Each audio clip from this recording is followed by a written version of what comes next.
This is the road to Summer Bash 2024. Let's see if we make it. Now, why am I heading all the way over to Waikato to pick up my car? Simple question. Simple answer is, I don't have the time to work on it anymore. So, I've owned my car for 15 or 16 years and it has been phenomenally reliable. So reliable that it really hasn't broken in 40 events, plus thousands and thousands of street kilometres. It's kind of a bit crazy special. So when something doesn't break, certain things don't get done. Believe it or not, it's still on the same clutch. Well, it was. And I bought the car, maybe it's probably better I start there. Okay, so rewind 15, 16 years ago, I had twins. No, I didn't have twin kids, I had twin cars. I had Daily C34 Laurel, green and gunmetal two-tone, and a green and gunmetal C34 Laurel drift car with an SR swap in it out of a blacktop. Out of a facelift S14 actually, yeah. And that was fun. That was amazing. I had massive visions on that. Like, how cool would that be, towing up to the track, towing a car with a car that looks like the same front. Reality was, I was fresh out of university, had a relatively low paying job, didn't have space to store a trailer, and the daily car had a real iffy transmission that would just sometimes lock into limp mode. They look cool together, but no, the vision was never really going to come to fruition. At the time, I was also crowing for my good friend Andrew Redwood. Now, at that time, he was campaigning his S14 with the RB25 in it. And that thing was holding its own against so many other higher horsepower cars. This is the era where people were putting RB30s and just sending them to the moon, making 400 kilowatt, and here he is dinking around the 280, almost 300 kilowatt, I think it was. Maybe broke over the 300 kilowatt mark with that thing.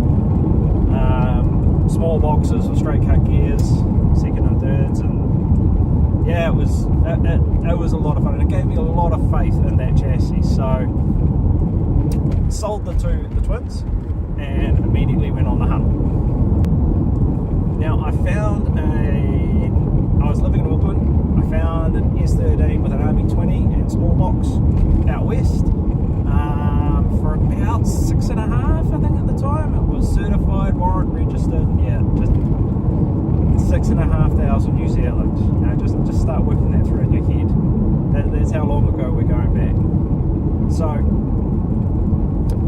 and the guy was playing games, a bit iffy, and I wasn't that keen. I wanted a 25, I wanted a big box, because I knew how reliable the big boxes were compared to the small boxes, because I'd seen everything that Andrew and Ross had to do to get the small boxes to be somewhat reliable. So I had this, I think this is still back in the day of Trade Me, so this is before Facebook Marketplace as well. So I had another car, added on my watch list. There's a bit of a pipe dream. It was 8.5, it was outside of my budget, and it was down in Wellington.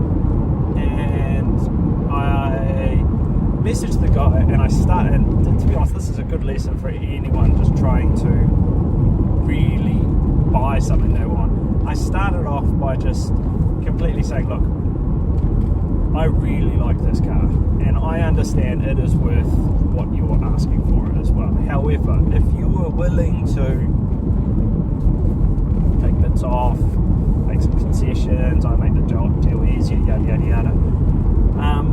In the end, it was take bits off. I could pay you $7,500. I'll pay you $500 deposit now, and I'll fly down. I'll pay you the rest in cash. I'll drive it home.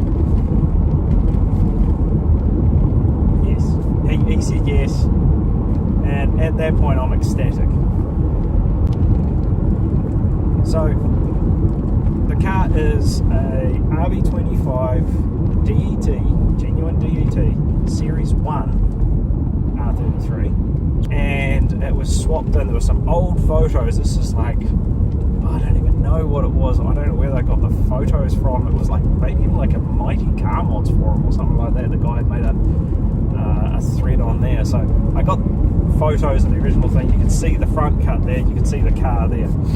Now, I managed to hunt all that out before I even purchased the car, so I kind of knew how it got put together. The guy who owned the car had a Japanese performance car type parts business in Wellington, so he was used to importing parts, and so I knew it probably had some good bits and pieces. It wasn't just someone throwing it together into their backyard. Even though he did throw it together in his backyard, at least he had access to some good parts. So, looking at the photos, and I'll try and throw them in here, the photos that I took on the day after I brought it back, but factory GTST wheels. It had S15 spare car hubs in the front as well.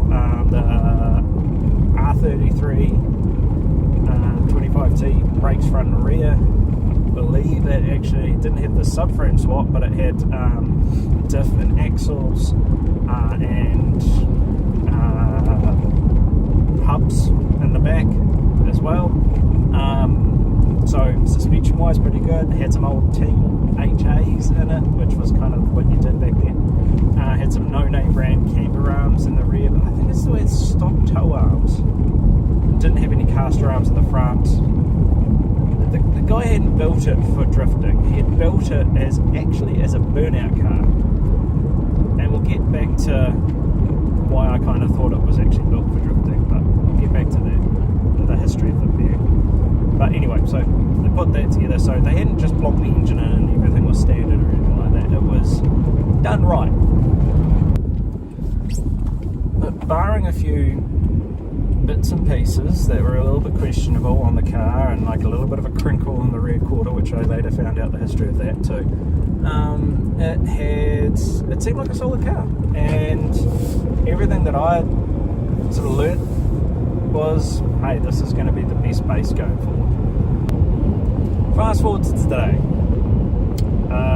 40 events, untold number of single sessions in a day over the last 8 years, and just clicking in cruise control there, and yeah, it is still going.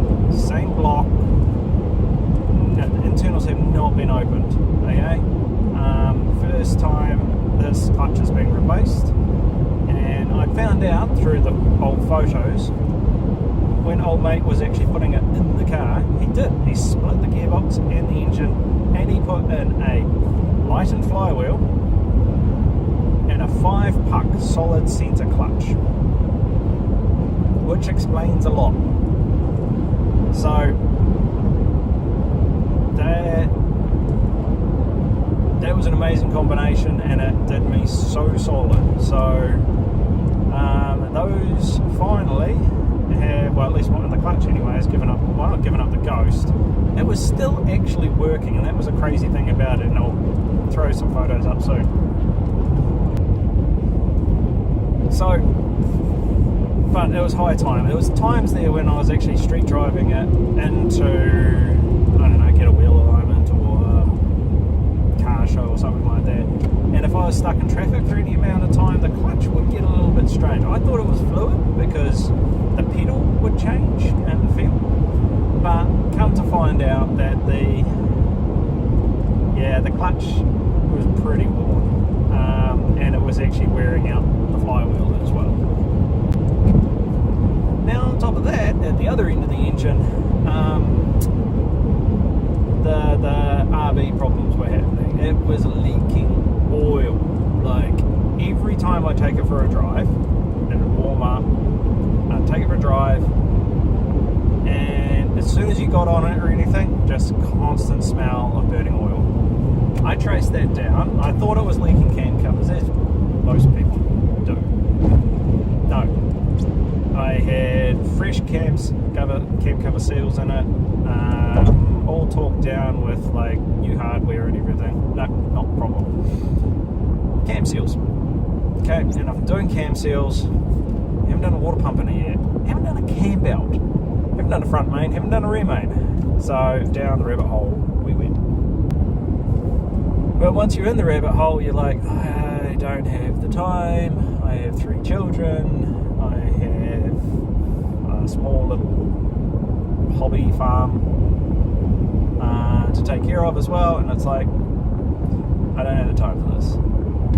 However, I did have a little bit of cash squirreled away from another side project that I'd done, which again, that's a story for another time, and thought, right, now's the time to really invest back into this car that really doesn't owe me anything at this point in time after what I had done to it over the years.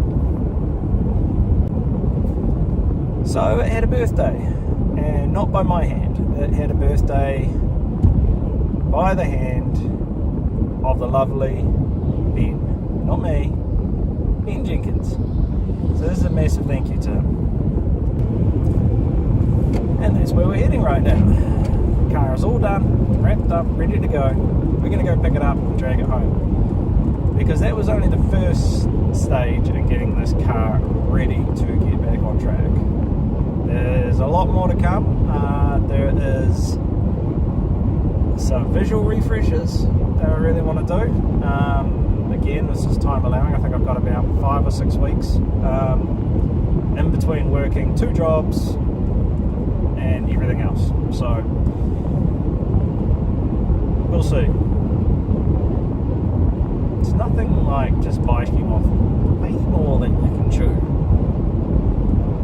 Just see if that vein's going to pop out of your forehead.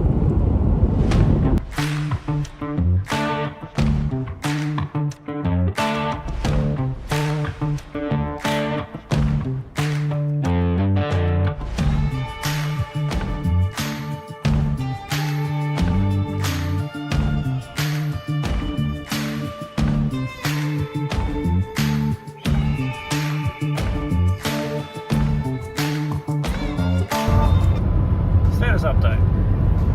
1 hour 17 minutes until